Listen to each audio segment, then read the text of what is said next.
Ladies and gentlemen, the American jury and Bulldog Nation, we have received over 6,000 emails. We have signed up over 2,000 people. Those emails, 6,000, is a lot of them are multiple emails from people. So that's what that accounts for that. The amount of information we received is incredible. And it supports what we're about to do. Now, I want all of you to know that the drafting of this lawsuit is a monumental project because we have to put in it all the information that's coming to us that's relevant that needs to be placed in it. We hoped to have a lawsuit filed today. That's not going to happen. Now, don't get all upset about that because, as you know, the deadlines for you to get the first shot is September 1st. In most of your hospitals, it's October 1st. So just to let all of you know, we have plenty of time to file this lawsuit and ask for injunctive relief. Plenty of time. My guess is that based upon what I got reports today from all the people that are working on it, my guess is by the end of this week or Monday at the latest. And I want to stress this. It won't just be one lawsuit. We're setting this up to where we can file about 50 lawsuits at one time. So, no question at all, by the end of next week, there will be countless lawsuits filed. I want everybody also to know, and this is very important, that if you've received a communication from us that we are going to attack your employer, we are. We are going to begin, though, with all of the tri-state hospitals. I got feedback from one person that said they were worried about we are focusing on St. Elizabeth Medical Center. That's not true. We're focusing on everybody, particularly the tri-state hospitals. Why? Because that's where we've gotten most of the information and feedback from. Now, I think it's very important that we review for you the general advice that's being given to you by our lawyers. Don't quit. Don't resign. Unless you've had enough and you want out, that's fine. You can still do that. But if you're somebody who wants to keep your job, don't quit, don't resign, make them fire you. And they're not going to fire you yet. In fact, I predict they never fire if you all stick together. There are already some breaks in the old armor. They don't get to unilaterally tell you voluntarily resigned. That's not the case. They can't take your pension. They can't replace all of you. I've been seeing the emails from your employers, what they're offering people for bribes. Don't take the bribes. And I've saw, like, for example, this morning, a TriHealth notice to the RN what they're trying to offer people. Fill out a religious exemption if you want to. Fill out a medical exemption if you want to. File one or both. It's okay. Don't worry about all the specifics. Just file it. It's going to delay things. If they fire you, we will help you with your unemployment. If they fire you, we will sue them. Protest and rally. Keep it up. But don't stretch yourselves too thin. You know, focus. Because if you try to have a rally every day and you don't have a lot of people there, that'll send the wrong message. Keep sending me pertinent information. Although at some point in time for the lawsuit, we're going to have to just go with what we got. This is very, very important. Gather any evidence you have relating to problems and issues not related to vaccine as security for yourselves. Let me give you an example. Let's say you work in billing and you know your hospital's committing some billing fraud. You might want to collect evidence of that so if they can you've got an insurance policy, if you know what I mean. Don't lose your nerve. FDA approval, I've heard this, well, they're pushed back this time frame because the FDA approval is coming. Making an argument this is not an FDA approval vaccine is an argument we're going to make, but it's not the end all. So that's not going to change anything. If they FDA approves one of these vaxes, it's not going to change anything with the litigation we have. Do not take their bribes. Also, if you're from another state, what we're filing, we will send to you that you can either sign yourself and file, or you can find a lawyer and say, hey, this has already been done. Let's replicate it. I really do believe what we're going to file is going to be historical. And it's not being done anyplace else in the country. This is something I want to stress. I'm going to read this. I wrote this down this weekend. Based upon history and facts, there is no reason any American citizen should trust the U.S. government, state government, the media, pharmaceuticals, corporations, and hospitals. To demand that we do is wrong. To punish if we do not is against all our rights as free Americans and the Bill of Rights. Think about a few of these things.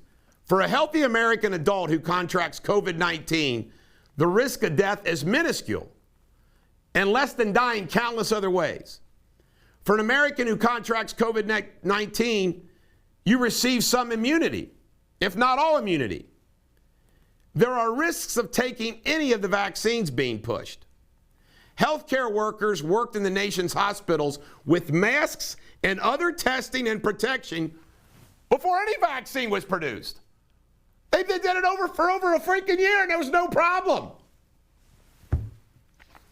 We know why they're pushing the vaccine. It's criminal.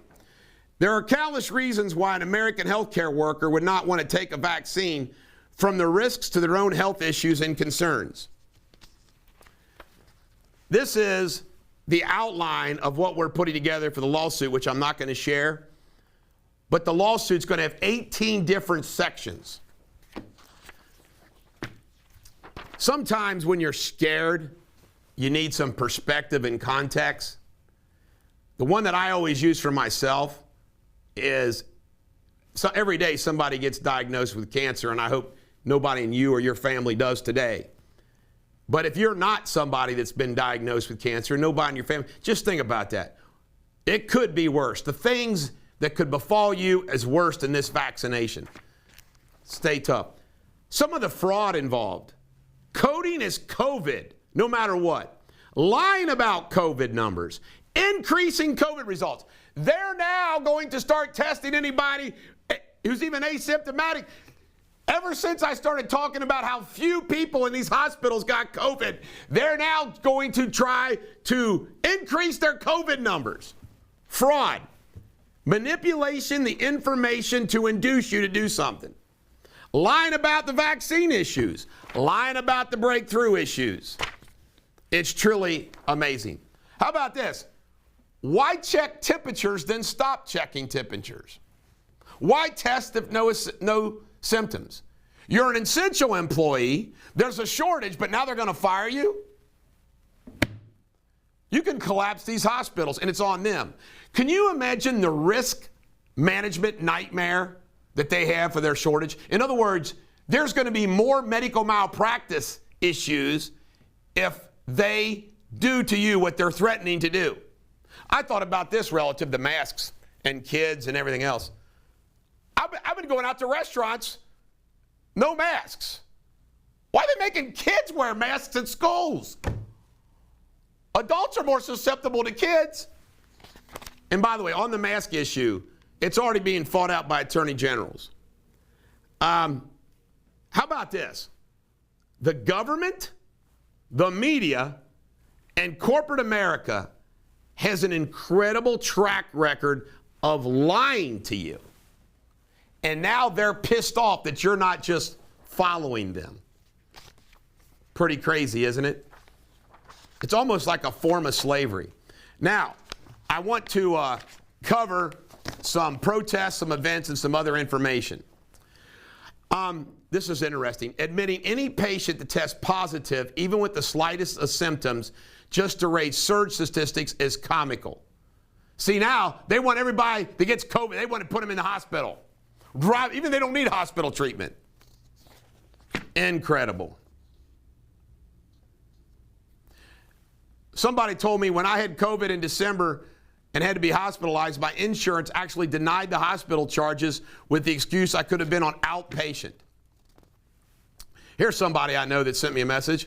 I find it ironic there was no vaccine. The nurses and docs were forced to go to work, and most did without a second thought. And now there is a vaccine. They have to get it or they're fired. I said that earlier. Remember DES, diethylbiesterol? Docs told moms it was safe. Years later, the daughters of these moms are still suffering from the effects of DES. By the way, DES killed my first wife with cancer. How you like that? That's what the oncologist said probably caused it. There is at Boone County schools today and Tuesday at the Boone County Board of Education from 12:30 to 2 a protest. Boone County. This is great. On Tuesday, August 24th from 5 to 7 p.m., and I'm going to post this flyer, there is a protest on my Facebook, 919 Squire Oaks Drive, Villa Hills. Tuesday, August 24th, 5 to 7 at 919 Squire Oaks Drive, Villa Hills.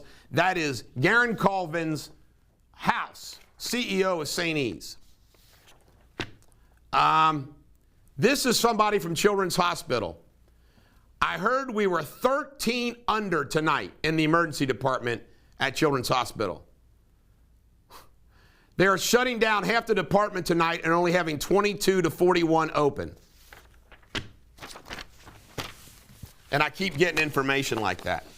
Ladies and gentlemen, the American Jury and Bulldog Nation, this is the greatest fraud ever perpetrated on the American public. And we're going to tell the whole story in our lawsuit. This is the Bulldog. Every dog has their day. Hang tough.